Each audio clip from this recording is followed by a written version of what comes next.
Tole har'ammoo kan nuti ilaallu akkamitti audio yookiin immoo MP3 garaagaraa edit gochuu dandeenya. Ergi edit goone immoo akkamitti MP3tiin deebisnee immoo export jennaa jechuudha. Fakkeenyaaf yoo export inni kana kan inni export godhu yeroo hundumaa kallattii videotiin jechuudha. Kanaaf amma video sana akka inni itti export gaafa goonu MP3 mataa isaatiin akkamitti gochuu dandeenya kan jedhu wajjirraan ilaalla.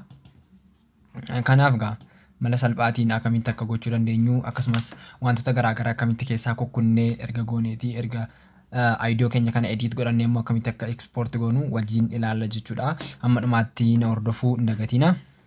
Kunis gaafa fakkeenyaa fi jalqabaan fidattu fakkeenyaaf amma audio kana fidadheera jennu fakkeenyaaf audio kanarraati fakkeenyaaf ringtone yookiin immoo toonii moobaayilii keenyaaf hojjechuu barbaanne keessaa kunnaa jechuudha. Fakkeenyaaf paartii barbaannu tokko fakkeenyaaf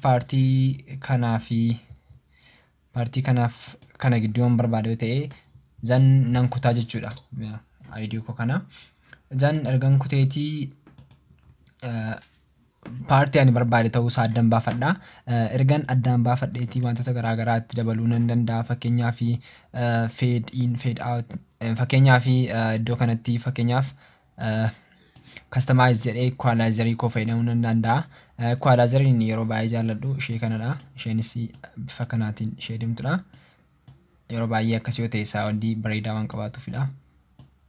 Ishee kana erga akkas gooneeti kana booda fakkeenyaaf erga barbaanna ta'e okay godhannee kana malees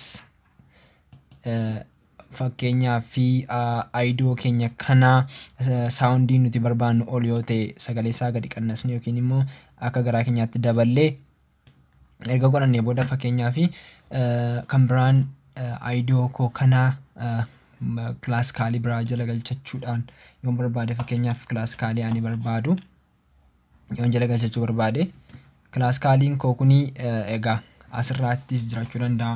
Alaas export godhee fiduu danda'a. Ergan fideetii fakkeenyaaf saawundii isaa kana gadi qannasee yookiin gadi qabee kun akkas godhee bifa kanaatiin bifa inni barbaaduun arrange godhee kan malees audio garaagaraa kanneen akka stuudiyootti hojjetaman hojjechuu dandeessu.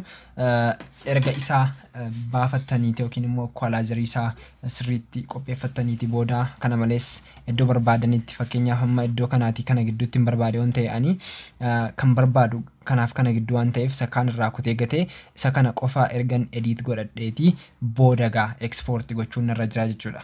Kan inni export godhus toora videootiin osoo hin taane toora MP3tiin dha jechuudha. Erga waan hundumaa fixaniiti kan isin dhuftaniitan exportidha jechuudha. Fakkeenyaaf export gaafa isin jettan kun bifa kanaatiin kan inni isiniif dhufu iddoo kana resolutionii isaa jira. Akkuma argitan kana fakkeenyaaf setting keessa galee gara audiotti asin jijjiiruu hin danda'u. Kanaaf maal gochuu akkan qabu iddoo kana dhuftu jechuudha. Toora kana keessaati yookiin local kan jedhu kana keessaa formatii kana keessaati dhumarra dhuftanii MP3 jettuudha jechuudha. MP3 ergattaniiti resolution isaa completely 0 ta'a jechuudha.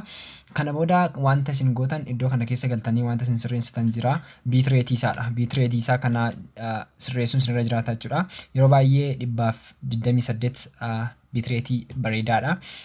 Bitrate bareedaa kana quality kan qabudha. Kan biraas kan garaa keessanii as keessaatii filatanii gochuu ni dandeessu. Dhibbaaf kanadha. 128 kana jechuudha. Channel typing keessan stereo yoo ta'e ariifidha. Mono jechuun fakkeenyaaf video audio isin hojjettan iddoo kanaatti yoo stereo ta'e kallattii garaagaraa lamaan hojjechuu ni dandeessu jechuudha. Fakkeenyaaf amma yeroo baay'ee studio gurguddaatti kan hojjetamanii stereootiin kan isaan hojjetaman jechuudha. Fakkeenyaaf kilaasikaalii garaagaraa dhaga'uu dandeessu gurraa garaagaraatiin yoo garuu mono gootan guutumaa guutuutti walitti miksi godhee earfooniin keessanillee sagalee garaagaraa kilaasikaalii garaagaraa yeroo itti hojjetamu keessatti kallattii garaagaraa lamaan dhaga'uu hin dandeessan jechuudha. Earfooniin raayitii fi leeftii waan qabuuf isaan waan garaagaraan dhaga'uu hin dandeessanii. Kanaaf stereoo yoo keessan baay'ee gaariidha. Kun kuma 44,100 yoo ta'e gaariidha. Sample rating isaa jechuudha. Zan erga kana gootaniiti okeedha kan isin jettan jechuudha. Zan kun eddeetti save gootan maqaatti save gootan fakkeenyaaf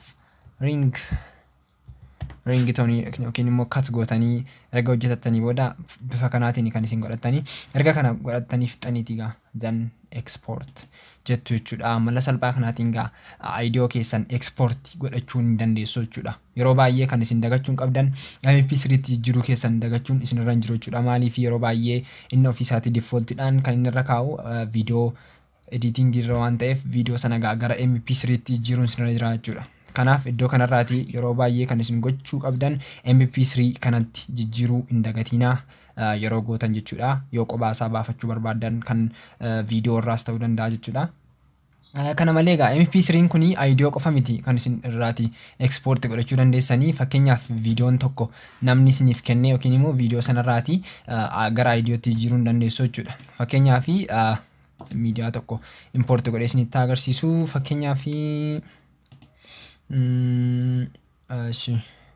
Fakkeenyaaf amma kana yoon baasuu barbaade fakkeenyaaf amma kun viidiyoo ofirraa qaba. Isa kana nan balleeffadha. Then isa kana nan fida. Erga fidaniiti bifa kanaatiin kan isiniif dhufu jechuudha.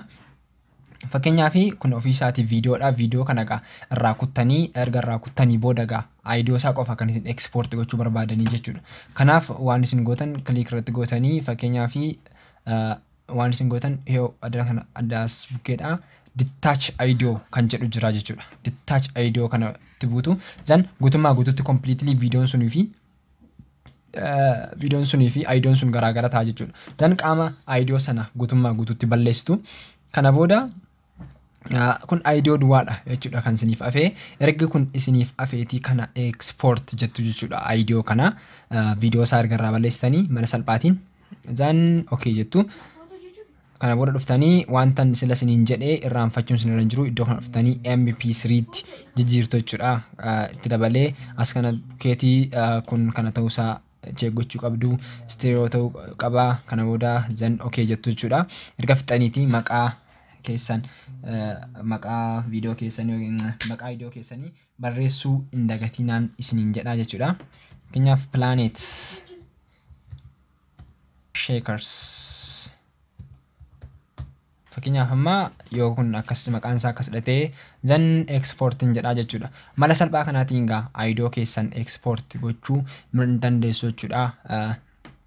Viidiyoo irraati adda baastanii kallattii garaagaraatiin bifa kanaatiin salphaamatti filmooraatiin waan daqiiqaa tokko hin caalle keessatti hojjetachuu ni dandeessu isiniin jedha. Baay'ee galatoomaa bifa kanaatiin MP3 export godhachuu hin dandeessu.